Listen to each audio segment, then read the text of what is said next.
Force conversion کی ہمارا دین اسلام ہے، میں مسلمان ہوں، اس میں کہا جاتا ہے قرآن مجید کا ایک آیت کا مفہوم ہے لا اکراہ فی الدین، دین میں کوئی جبر نہیں ہے، ہمارے دین میں تو اس کی کوئی اجازت نہیں ہے۔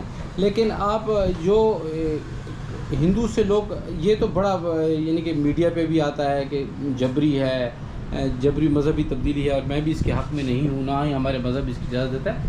لیکن جو لوگ ہندو یا سناتن دھرم سے کرسچن میں تبدیل ہوتے ہیں تو اس کو آپ کیا فورس کنورژن کہیں گی؟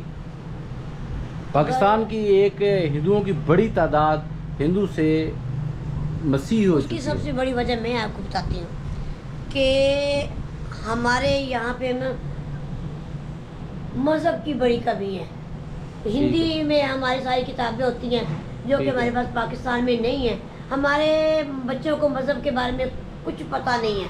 آپ تو ابھی بھی ڈش دیکھ کے کچھ بچوں کو مذہب کے بارے میں پتہ چل گیا، وہ مذہب کے بارے میں جانتے ہیں۔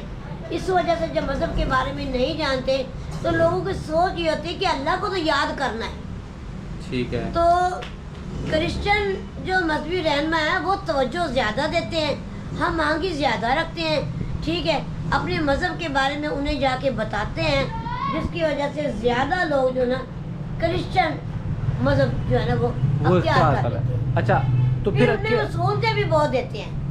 اچھا تو پھر آپ اس کو جبری تبدیلی کیوں نہیں کہیں گی؟ ہاں، جبرن تبدیلی میں اس لیے نہیں کہوں گی کہ وہاں وہ اپنی مجبوری کے تحت جاتے ہیں کہ ظاہر سی بات ہے وہ عزت بھی ملتی ہے، ان مذہبی رہنما جو ہے انہیں مطلب بھی مذہب کی تعلیم بھی دیتے ہیں، پھر وہاں پہ سہولتیں بہت ہیں، ان کے اسکول اپنے ہیں، مشنری اسکولز ہیں، مشنری اسکول ہے، ان کے بچوں، یعنی کہ آپ یہ کہنا چاہتی ہیں کہ تعلیم ان کو زندگی کی سہولیات ملتی ہیں جس محرومی کا وہ شکار ہیں شکار ہے، تو وہ اس طرف مائل ہو جاتے مائل ہیں۔ ہو جاتے ہیں۔ سب کی بڑی تو وجہ کیا یہ ہے۔ جو لوگ آپ کی ہندو کمیونٹی کے جو اول تو گورنمنٹ کا فرض ہے، گورنمنٹ نے تعلیم فری کی ہوئی ہے، لوگ نہیں پڑھ سکتے، ظاہر ہے روزگار کے مسائل ہوتے ہیں، 10 سے 15 سال کے بچے کو جو ہے کمانا پڑتا ہے، لیکن جو ہندو سے مسلمان ہو رہے ہیں کیا ان کو سہولتیں نہیں ملتی؟ اس پہ بھی اعتراض ہے نا، ہو سکتا ہے ان کو بھی مسلمان جاتے ہوں، جا کے تعلیم دیتے ہوں اور وہ اس کے کچھ سہولتیں بھی دیتے جہاں ہوں۔ تک آپ کا یہ تعلق سوال ہے نا کہ جو لوگ ہندو مسلمان ہو جاتے ہیں، جی جی یہ پاکستان ہے، ٹھیک ہے نا، پاکستان ایک اسلامی ملک ہے، جی بالکل، کوئی ضروری ہی نہیں ہوتا کہ کوئی مولا ان کے گھر میں جائے، کہ مولانا صاحب ان کے گھر میں جائے اور انہیں مذہب کی تعلیم دے۔ دیکھیں یہ اسلامی ملک ہے، ہر جگہ پہ ٹی وی ہو یا ریڈیو ہوا، سب جگہ پہ اسلام کے بارے میں پتہ ہے، اور میں یہ سمجھتی ہوں کہ جو لوگ اعتبار کر کے اسلام قبول کرتے ہیں ٹھیک ہے، وہ مسلمان ہو جاتے ہیں، تو ان کا حق بنتا ہے، ٹھیک ہے نا، جی جی کہ وہ اس مذہب کو لائک کرتے ہیں، وہ اس مذہب میں چلیں گے، ٹھیک ہے، کوئی ان کا دین دھرم ہے، ہم اس پہ نہیں کرتے، لیکن جنہیں جبرن جبران تو بہت اس بری پہ ہم بات ہے، آواز اٹھاتے ہیں، اس جو پہ آواز دیکھیں، اٹھانی چاہیے، اس پہ میں بھی اٹھاتا ہوں۔ لیکن میں پھر نے وہ ایک خواتین سوال ہیں۔ کیا ہے، ایک چھوٹا سا سوال کیا ہے، اچھا ایک قانون انٹرویو لمبا ہو گیا ہے، دوسرا آپ ہمیں وہاں لے جائیں گی؟ میں لے جاؤں گی۔ دوستو انٹرویو کا دوسرا حصہ جو ہے آپ دیکھیں گے، ایک بہت ہی خوبصورت مندر تعمیر ہوا ہے یہاں، یہ پہلے مندر تھا، وہ چھوٹی سی ہی جگہ ہے لیکن اس کی جگہ ایک 3 منزلہ خوبصورت بلڈنگ تعمیر ہوئی ہے،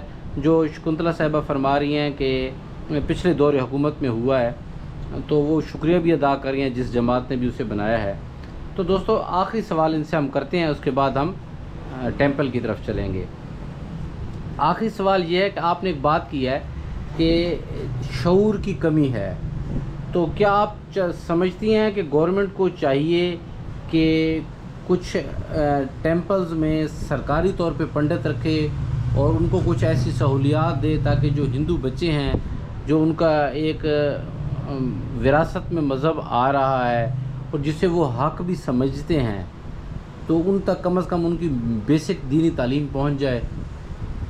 دیکھیے پنڈت جو ہے وہ پڑھا لکھا ہونا چاہیے اور گورنمنٹ کی طرف سے ہونا چاہیے، ٹھیک ہے نا، اور مندر کا چوکیدار بھی پڑھا لکھا ہونا چاہیے، وہ بھی گورنمنٹ کی طرف سے ہونا چاہیے، اور مندر کے لیے سیکورٹی گارڈ بھی ہونا چاہیے، وہ بھی گورنمنٹ کی طرف سے ہونا چاہیے تاکہ ہم بھی اپنی جو مذہبی رسومات ہیں وہ اچھے طریقے سے نبھا سکیں. اکثر اوقات ایسا ہوتا ہے, میں سندھ کی زیادہ بار بار بات کر رہی ہوں کہ سندھ کے حالات بہت خراب ہیں.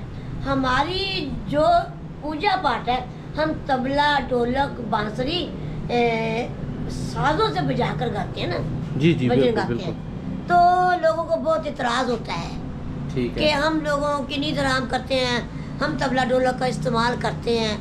تو کہیں نہ کہیں ایسے ہمارے لیے حالات پیدا ہو جاتے ہیں تو ہمیں خوف ہوتا ہے کہ ہم شام کے ٹائم اپنے مندروں میں عبادت بھی نہیں کر سکتے, پوجا پاٹ بھی نہیں کر سکتے. اگر ہمیں سیکورٹی گارڈ دے دیا جائے, پولیس کا ارینج کر دیا جائے, تو جیسے دوسرے مذہب کے لوگ اپنے اللہ کو یاد کرتے ہیں, ہمارے لوگ بھی اپنے بھگوان کو یاد کریں. چلیں, آپ نے بہت اچھی بات کی ہے. انشاءاللہ ہمارے چینل کے توسط سے گورنمنٹ تک یہ بات پہنچے گی, اور بھی بہت سے ولاگر.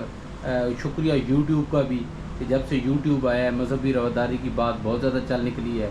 لوگ مائنورٹی کے پاس جاتے ہیں, بلکہ لفظ مائنورٹی بھی ہمیں نہیں بولنا چاہیے. ہم پاکستانی اور انسان ہیں, ہم سب برابر ہیں.